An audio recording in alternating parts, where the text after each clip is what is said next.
Sebagai upaya mendorong daya saing usaha kecil, Pemprov Sumsel menyalurkan bantuan sarana dan prasarana untuk 1.812 pelaku UMKM di berbagai daerah. Bantuan ini tak hanya menyasar sektor perdagangan, kuliner, hingga industri kreatif, tetapi juga menjangkau perempuan dan penyandang disabilitas yang mendominasi penerima manfaat. Ya, kita kan setiap tahun kita programkan. Artinya ada banyak cara yang bisa kita lakukan, hanya dari pemerintah, dari pemerintah daerah dalam hal ini, dan juga kita bisa ada program pemerintah pusat, dan juga bisa sinergikan dan kolaborasikan dengan sektor swasta lainnya ya.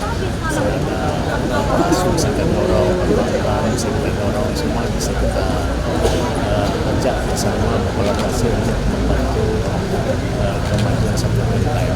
Kami juga memberikan bantuan kepada pelaku rekan-rekan teman-teman kita disabilitas sebanyak 10%. Lebih memiliki fasilitas yang memadai, misalnya selama ini mereka berjualan dalam kondisi panas, tapi dengan adanya tenda payung tidak lagi panas dan para penikmat jualan mereka atau konsumen ini bisa menikmati hasil jualan mereka dengan kondisi tenang, teduh. Bantuan yang diberikan berupa booth portable, etalase, tenda payung, hingga cup seller.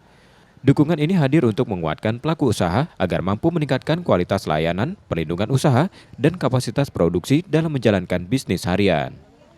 Dengan mendapatkan satu unit payung gitu, bebas dari matahari kan, bebas dari hujan, sangat senang lah, jadi awet dagangan gitu.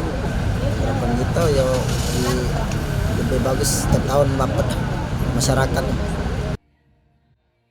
Selain dukungan pemerintah daerah, ke depan strategi pemberdayaan UMKM juga akan diperkuat melalui kemitraan dengan sektor swasta. Seluruh langkah ini menjadi bagian dari dorongan agar UMKM di Sumsel terus tumbuh, berdaya, dan memberi kontribusi bagi pemulihan ekonomi daerah. Muhammad Reza Palevi, Kompas TV, Palembang, Sumatera Selatan.